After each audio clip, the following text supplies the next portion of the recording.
Hello viewers, welcome to I school. তোমাদের সকলকে I স্কুলে স্বাগত জানাচ্ছি। আজকের পর্বে আমরা ক্লাস 5-এর ফার্স্ট সামেটিভ ইভালুয়েশনের ম্যাথমেটিক্সের প্রশ্নপত্র নিয়ে আলোচনা করব। আমাদের স্কুল সিঙ্গিমারি চন্দ্রদেব হাই স্কুলে আজকে 5-এর অঙ্ক পরীক্ষা হয়ে গেল। তো তোমাদের যদি এখনও পরীক্ষা না হয়ে থাকে তাহলে তোমরা এই অঙ্কগুলা দেখে যেতে পারো। এর মধ্যে তোমাদের অনেকটাই সুবিধা হবে বা এর মধ্যে অনেকটা তোমাদের কমনও আসতে পারে। ঠিক আছে, তো আমরা করছি। দেখো 1 নাম্বারটা কী দেওয়া আছে যে অতি সংক্ষিপ্ত উত্তরধর্মী প্রশ্ন। এ নাম্বার গসাগু কথাটি পূর্ণরূপ লিখি। আমরা কি জানি যে গসাগুর পূর্ণরূপ হচ্ছে গরিষ্ঠ সাধারণ গুণনীয়ক, তাই না? তো দেখো এটা তোমাদের পেজ নাম্বার 49-এ আছে। পেজ নাম্বার 49-এ দেওয়া আছে গসাগু কথার পূর্ণরূপ গরিষ্ঠ সাধারণ গুণনীয়ক। তারপরে বি নাম্বারটা কি যে মৌলিক জোড় সংখ্যা। এটা তোমাদের 25 নাম্বার পাতায় আছে। মৌলিক জোড় সংখ্যা 25 নাম্বার পাতা, এই 25 নাম্বার পাতা এই প্রশ্ন আছে। দেখো মৌলিক জোড় সংখ্যা লিখি। মৌলিক জোড় সংখ্যা কোনটা? 2 হচ্ছে মৌলিক জোড় সংখ্যা। কত? 2। ঠিক আছে, প্রথম সব থেকে ছোট জোড় সংখ্যা হচ্ছে 2, আর 2টা কিন্তু আবার এই সব থেকে ছোট হচ্ছে মৌলিক সংখ্যা 2, আবার 2 আবার জোড়ও, সেই জন্য হচ্ছে 2 হচ্ছে মৌলিক জোড় সংখ্যা। তারপরে দেখো সি নাম্বার প্রশ্ন কি 9, 0, 5, 3, 8 দ্বারা গঠিত 5 অঙ্কের ক্ষুদ্রতম সংখ্যা। কত হবে বলো তো? 5 অঙ্কের ক্ষুদ্রতম সংখ্যা হবে, ক্ষুদ্রতম বলেছে কিন্তু বৃহত্তম না। তাহলে আমাদের কী কী আছে সংখ্যাগুলা? যে 9, 0, 9, 0, 5, 3, 8, তাই না? তাহলে ক্ষুদ্রতম তোমাদের কোনটা মনে হচ্ছে? 0, কিন্তু 0 আগে হবে না, কারণ যে 0 যদি আগে দিই তাহলে 5 অঙ্কের সংখ্যা থাকছেই না। তাহলে তারপরেরটা হবে 3 হবে, তারপরে 0, তারপরে 5, তারপরে 8, তারপরে 9। তাহলে এটা হচ্ছে কি যে এই সমস্ত সংখ্যাগুলো অঙ্কগুলো দ্বারা গঠিত 5 অঙ্কের ক্ষুদ্রতম সংখ্যা। বুঝে গেল? তোমরা একটা ভাষা লিখে দেবে। তারপর 2 নম্বর দেখো দুটি বিন্দু দিয়ে কয়টি সরলরেখা আঁকা যায়? দুটি বিন্দু দিয়ে একটি সরলরেখা আঁকা যায়। কয়টি? একটি সরল রেখা আঁকা যায়। ঠিক আছে। ই নাম্বার কি? ই নাম্বার বলেছে যে 480 সেকেন্ড সমান কত মিনিট? তাহলে করবো আমরা কত দিয়ে ভাগ করতে হবে? যে 60 সেকেন্ড হচ্ছে সমান 1 মিনিট, তাই তো? তাহলে 60 দিয়ে ভাগ করছি, কত হবে? 6, 4, 24, 6, 35, 6, 36, 6, 7, 42, 6, 8, 48, 8, 8, 0, 0, 8, 6, 48, তাহলে 8 মিনিট। কত হচ্ছে? 8 মিনিট। তাহলে তোমরা লিখে দেবে 480 সেকেন্ড সমান 8 মিনিট। এই হচ্ছে ই নাম্বার। তারপর দেখো এফ নাম্বারটা কি যে কত সপ্তাহে 1 বছর?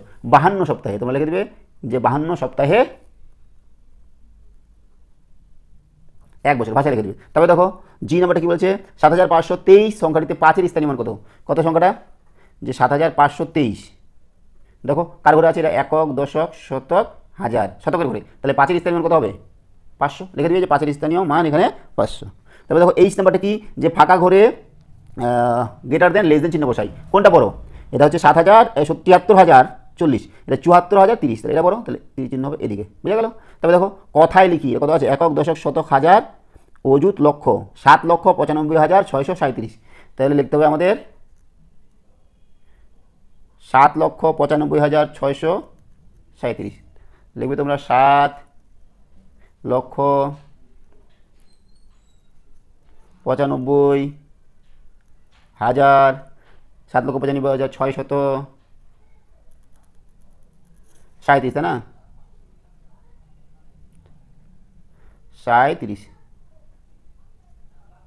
37 বা অন্তত 37 দিলেও হবে, যেটা দেবো ওটা ঠিক হবে। ঠিক আছে। তারপর দেখো যে নাম্বারটা কি শূন্য স্থান পূরণ করো ভাজ্য সমান ভাজক গুণ ভাগফল যোগ ভাগশেষ। এটা তোমাদের পেজ নাম্বার 17 দেওয়া আছে। বেশিরভাগ অঙ্কই তোমাদের বই থেকে এসেছে। 17 নম্বর পেজ। দেখো ভাজ্য সমান ভাজক গুণ ভাগফল যোগ ভাগশেষ। তাহলে কত আছে আমাদের? ভাজ্য দেওয়া আছে এখানে। দেখো ভাজ্য সমান ভাজকটা দেওয়া আছে ইন্টু ভাগফল, তাহলে এখানে ভাগফল যোগ ভাগশেষ। বুঝে গেল? তারপর দেখো কে নাম্বারটা কি গ্রেটার দেন লেস দেন চিহ্ন বসে। কোনটা বড় কোনটা ছোটো? দেখো নিচে একই আছে, এটাও 20 এটাও 20, উপরে 11 9, তাহলে বড় কোনটা? এটা বড়, তাহলে এভাবে হবে। ঠিক আছে। এইবার চলে আছে 2 নম্বরের কোশ্চেন। কী দেওয়া আছে বলো তো? যে যে কোনো 5টি করতে বলেছে। 1টা 2টা 3টা 4টা 5টা 6টা 7টা আছে, 7টার মধ্যে 5টা করতে হবে। আমরা দেখছি এই নাম্বারটা কি 474কে 4 দ্বারা ভাগ করে ভাজ্য ভাজক ভাগফল ভাগশেষ নির্ণয় করতে বলেছে। এটা তোমাদের 18 নম্বর পাতায় আছে এই অঙ্কটা। 18 নম্বর পাতা, এই দেখো 18 নম্বর পাতায় এই অঙ্কটাই দেওয়া আছে। তাহলে আমরা ভাজ্য ভাজক ভাগফল ভাগশেষ নির্ণয় করার জন্য আমাদের কী করতে হবে? ভাগ করতে হবে, তাই না? ভাগ করতে হবে। 2-এর এ নাম্বারটা 474কে ভাগ করতে 4 দ্বারা, 474, 4-1-কে 4, 4-1-কে 4, 3 34, 4 5 20, 4 6 24, 4 7 28, 4 8 32, 4 8 32, 2। তাহলে ভাজ্য ভাজ্য কত? ভাজ্য হচ্ছে 474 ভাজক হচ্ছে 4, ভাগফল 118 আর ভাগশেষ 2। তাহলে 2 এর 1 নম্বর হয়ে গেল। 2 এর বি নম্বরটা 4 ও 5-এর দুটি সাধারণ গুণিতক লিখো, গুণিতক, দুটি সাধারণ গুণিতক। বি নম্বর দেখো 4, 5 সাধারণ গুণিতক, তাই না? তাকে গুণিতক লিখবো 4-এর গুণিতক কত? গুণিতক 4, 8, 12, 4 4 16, 4 5 20, 4 6 24, 4 7 28, 4 8 32, 4 9 36, 4 2 40, তারপর কত? 44, 48, 52, 56, 60। 5-এর লিখবো, 5-এর গুণিতক 5, 10, 15, 20, 25, 30, 35, 40, 45, 50, 60, 65। এইবার সাধারণ বার করতে হবে, মানে দুটার মধ্যে যেগুলো কমন আছে। 4 আছে এখানে, এখানে 4 নেই, 8 আছে এখানে 8 নেই, 12 আছে 12 নেই, 16 নেই, 20 আছে এখানেও 20 আছে, এখানেও 20 আছে, 24 নাই, 28 নাই, 32 নাই, 36 নাই, 38, 40 আছে, 40, তারপর দেখো 60 আছে, 66, 65, 60 আছে, তাই না? তাহলে সাধারণ লিখবো 4, 5 এর সাধারণ কি গুণিতক 20, 40, 60। আমাদের কটা লিখতে বলেছে? যে দুটা লিখতে বলেছে, তাহলে 20 আর 40 লিখলেই হবে, 60 লিখেছি, কোনো সমস্যা নেই। বি নাম্বার হয়ে গেল। তাহলে আছে আমরা সি নাম্বারে। সি নাম্বারটা কী দেওয়া আছে বলো তো? যে ভাগ প্রক্রিয়ায় গসাগু নির্ণয় করি। এটাও তোমাদের বই থেকে আছে, পেজ হচ্ছে 54 পেজ, দেখে নাও 54 পেজ, 54 পেজ, 54, 54 পেজ দেখো। যে ভাগ প্রক্রিয়ার সাহায্যে গসাগু নির্ণয় করো, এটা হচ্ছে ইউ নাম্বারটা 21 আর 30-এর ভাগ প্রক্রিয়ার সাথে করতে হবে। তো করছি দেখো আমরা।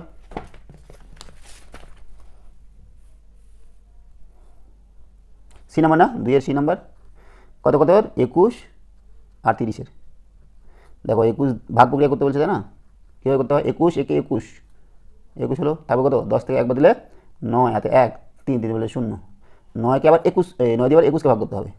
9কে 9, 9 18, 9 3 27, তাহলে 9 2 18, 19 20 21, 3 দিয়ে আবার 9কে ভাগ করতে হবে, 3 3কে 9 মিলে গেল। তাহলে কত দিয়ে মিলো? এই 3 দিয়ে। তাহলে 21, 30 এর গসাগু হবে কত? এটা না, এটা দিয়ে ভাগ করে মিলল 3। ঠিক আছে, চলে যাচ্ছি আমরা ডি নাম্বারে। ডি নাম্বারটা কী দেওয়া আছে বলো তো? যে একটি চাকরির পরীক্ষার জন্য 50,125 জন প্রার্থী এসেছেন। একটি ঘরে 25 জন করে বসতে দেওয়া হলো। মোট কতগুলি ঘরে সবাই বসলো? ঠিক আছে, কতজন পরীক্ষার্থী? 50,125 জন, আর প্রতি ঘরে 25 জন, একটা ঘরে 25 জন বসেছে, তাহলে এতজন কতটা ঘরে বসবে? তাহলে 25 দিয়ে ভাগ করতে হবে। ঠিক আছে, তাহলে আমরা করছি ডি নাম্বারটা। ডি নাম্বার এইখানে করি।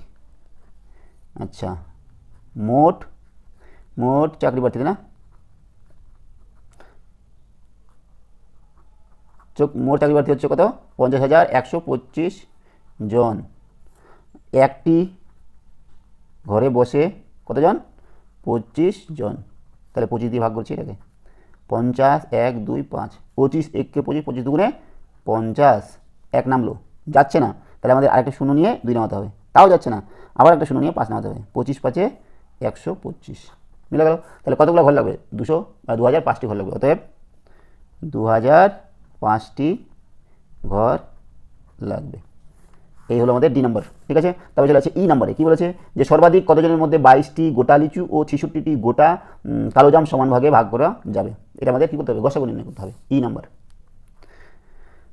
22টি গোটা লিচু, আর কতগুলি বলো তো? 66টি গোটা কালো জাম। তো দেখো, তোমরা যে কোনোভাবেই এটা করতে পারো, মানে গসাগু নির্ণয় করতে পারো, ভাগ প্রক্রিয়া করতে পারো, বা উৎপাদক বিশ্লেষণের মাধ্যমে যদি করো তাও হবে। তো আমাদের সহজ ভাগ প্রক্রিয়া, 22 দিয়ে 66কে ভাগ করবো। 22 থেকে 22, 22 দিনও 44, 22 দিনে 66। তাহলে কত দিয়ে মিললো? 22 দিয়ে মিললো। তাহলে অতএব 22 জনের মধ্যে সমান ভাগে, এই যে এটা হচ্ছে গসাগু। আচ্ছা, এই কথাটা লেখা দাও, 22, 66 এর গসাগু সমান 22। তাহলে এদের মধ্যে সমান ভাগে ভাগ করা যাবে। ঠিক আছে, আবার তোমরা এটাকে অন্যভাবেও করতে পারো। অথবা লিখে দিচ্ছি আমরা, অথবা যেরকম 22 কত বিশ্লেষণ করো? 2।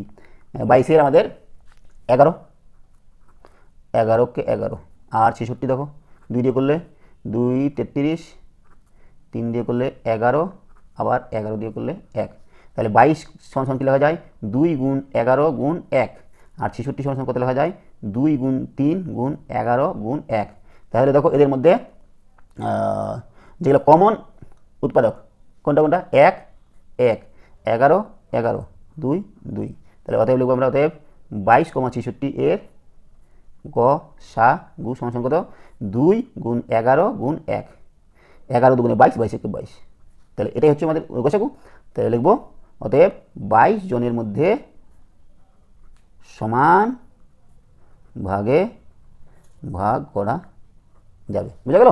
এক কথায় আমাদের গসাগুটা নির্ণয় করতে হবে। আমরা এভাবেই করতে পারি, এভাবে করতে পারি, যেটা তোমাদের ঠিক মনে হয় সেটাই তোমরা করবে।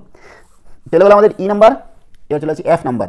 যে দেবব্রত বাবু তার 6 মাসের আয় দিয়ে 7 মাসের খরচ চালান, তার মাসিক খরচ 12,270 টাকা হলে মাসিক আয় কত? এটা আমাদের পেজ নাম্বার 45 আছে। এর আগেটা 55 নম্বর পাতায় ছিল, ঠিক আছে? তার আগেটা 76 নম্বর পাতায়, ঠিক আছে? বেশিরভাগ বই থেকে এসছে। তো কোনটা করছি আমরা? ই নাম্বার হয়ে গেছে, এফ নাম্বার, তাই না? এফ নাম্বার তোমাদের বই রেখে দিচ্ছি আমরা 45 নম্বর পাতা, 45 নম্বর পাতা। আচ্ছা, সর্বাধিক কতজনের মধ্যে 22, এটা দেখো, এটা 55 নম্বর পাতায় ছিল, ঠিক আছে? এই অঙ্কটা। তাই 45 নম্বর পাতা দেখছি আমরা, 45 নম্বর পাতা, এই যে 45 নম্বর পাতা, এই অঙ্কটাও ছিল।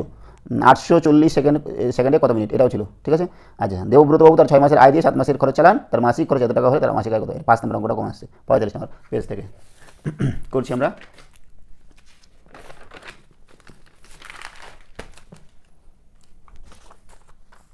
এফ নাম্বারতে তো দেবব্রত বাবু তার 6 মাসের আয় দিয়ে 7 মাসের খরচ চালান, তার মাসিক খরচ এত। তাহলে লিখছি দেখো, দেবব্রত বাবুর 1 মাসের খরচ কত? 1 মাস মাসিক খরচ মানে 1 মাসের খরচ 12,270 টাকা, 12,270 টাকা। বুঝা গেল? তার মাসিক খরচ এত, মাসিক আয় 7 মাসের খরচ যেটা, সেটা 6 মাসের আয়। তো 7 মাসের বার করবো। দেবব্রতর 7 মাসের খরচ কত বলো তো? 12,270 গুণ 7, 7 0 0, 7 7 49, সাথে 4, 7 7 49, সাথে 4, 7 2 14, 15 16, 17 18, হাতে 1, হ্যাঁ 7 2 14, 15, 5, হাতে 1, 7 7 8, 85,890 টাকা। তাহলে এটা 7 মাসের খরচ। তাহলে 6 মাসের, তার 6 মাসের আয় সমান সমান 7 মাসের খরচ। তাহলে 6 মাসের আয় এটা হবে 85,890 টাকা। তাহলে 1 মাসের খরচ কত হবে? 4 ভাগ করতে হবে 6, 85,890, 6 1 কে 6, 2, 6 4 এ 24, 1 18, 6 3 এ 18, 9 নামলো, 6 1 কে 6, 3, 6 5 এ 30। তাহলে এত টাকা হচ্ছে তার মাসিক আয়। তাহলে অতএব তার মাসিক আয় সমান সমান 14,315 টাকা। এফ নম্বর হয়ে গেল। এ চলে আছে আমরা জি নাম্বার, তাই না? এক নম্বরটা হয়ে গেল। জি নাম্বার, যে কোনো একটি সংখ্যা থেকে 3,402 বিয়োগ করায় 5 অঙ্কের ক্ষুদ্রতম সংখ্যাটি পাওয়া গেল, সংখ্যাটি কত? এটাও তোমাদের বই আছে 36 নম্বর পেজ, 36 নম্বর পেজ, 36 নম্বর পেজ। দেখো, এই দেখো, কোনো একটি সংখ্যা থেকে 3,402 বিয়োগ করায় 5 অঙ্কের ক্ষুদ্রতম সংখ্যাটি পাওয়া গেল, সংখ্যাটি কত? করছি আমরা জি নাম্বারতে তো কোনো একটি সংখ্যা থেকে এত বিয়োগ করার পরে 5 অঙ্কের ক্ষুদ্রতম পাওয়া গেল। তাহলে আমরা কি করছি? 5 অঙ্কের ক্ষুদ্রতম সংখ্যাটা লিখছি আগে। 5 অঙ্কের ক্ষুদ্রতম সংখ্যা কত? একটা 1 আর 4টা 0, 10,000। আর বিয়োগ করে কত পাওয়া হয়েছে? 3,402। তাহলে সংখ্যাটার সাথে অবশ্যই যোগ করতে হবে। তাহলে লিখছি আমরা এর সাথে 3,402 যোগ করছি, 0 0 2 0 4 3 1। তাহলে অতএব সংখ্যাটি হলো 13,402। ঠিক আছে? এই হচ্ছে আমাদের ফার্স্ট সামেটিভ ইভ্যালুয়েশন ক্লাস 5-এর ম্যাথমেটিক্সের সমাধান। তো তোমরা একটু দেখে যাও, হয়তো তোমাদের এর মধ্যে 2-1টা অঙ্ক কমন আসলে আসতে পারে। ঠিক আছে, আজকে আমরা এখানে রাখছি। সঙ্গে থাকার জন্য অসংখ্য ধন্যবাদ। দেখা হচ্ছে পরের ভিডিওতে। Have a